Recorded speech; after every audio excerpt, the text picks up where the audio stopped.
In late 2025, an anomalous signal is detected beneath the ice layer near what is now known as McMurdo Station.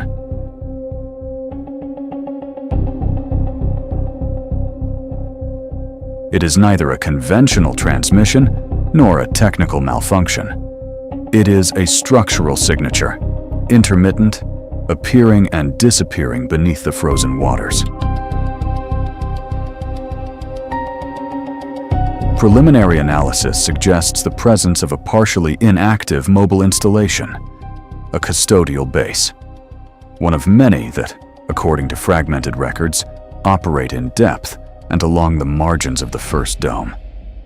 A significant portion of custodial personnel is currently assigned to operations over the Great Dome, activities that remain beyond the reach of most human observation systems.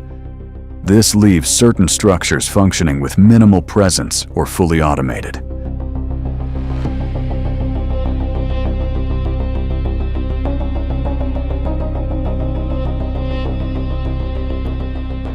Operators move toward the area using a non-cataloged subglacial displacement system, ancestral technology developed to traverse layers of ice without leaving thermal traces or detectable vibration.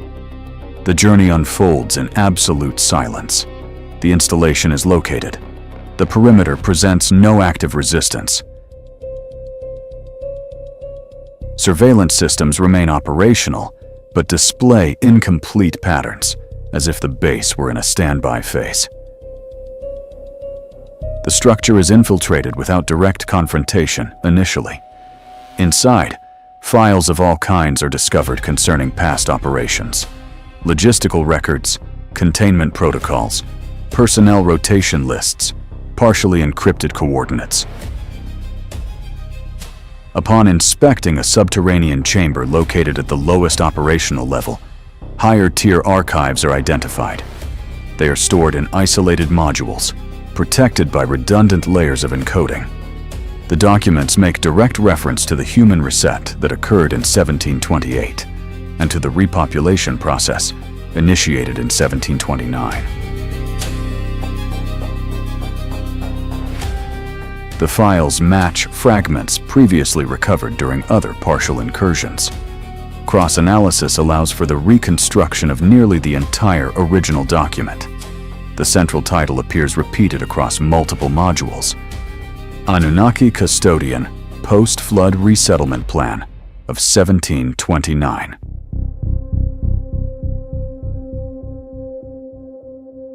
It is confirmed that these documents were distributed among the so-called loyal families at the beginning of the new cycle. Human and partially cloned lineages integrated into the system, tasked with preserving, administering, and reproducing the established order without direct exposure to the colonizing structure. The extraction operation is executed successfully. The files are transmitted through secure transfer technology to the other side of the ice walls, beyond the immediate reach of the custodial perimeter.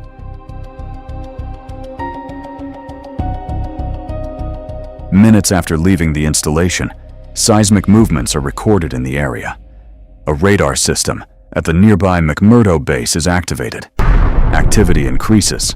Hostile fire ensues. The ancestral vessel is struck.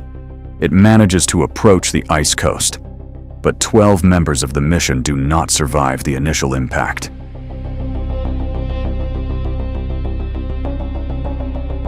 The survivors are evacuated via aerial support craft. They disappear into the horizon before the zone is completely sealed. The recovered files are processed and translated. The content reveals a system structured in layers. Beyond direct control, it describes a perceptual architecture. The recovered files are published on January 28, 2026, under their original title. The document appears to unravel how the world has been controlled since the beginning of this cycle. Since then, these documents have faced attempts at de-indexing, partial blockages, and difficulties remaining accessible in certain digital environments. Nevertheless, they remain available.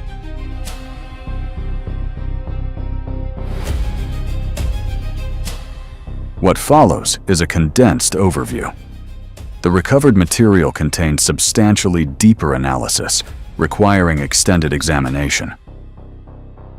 The document outlines a system divided into layers operating simultaneously and cumulatively.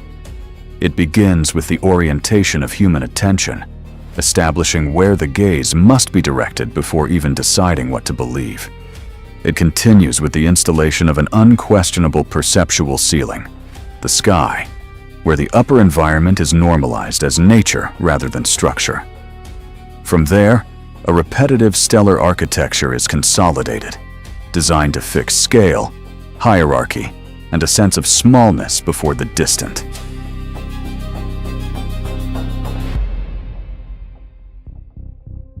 The real function of the map is replaced with an expansive narrative that dissolves concrete location and shifts the limit toward the vertical and unreachable.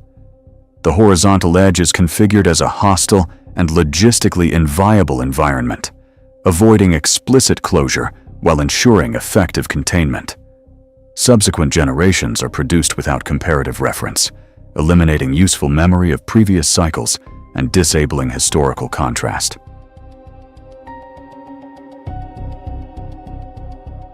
Origin is displaced toward impersonal and remote processes, removing the notion of conscious creation or foundational purpose. Progress is redefined as permanent flight toward the distant, fragmenting bonds and consolidating constant competition.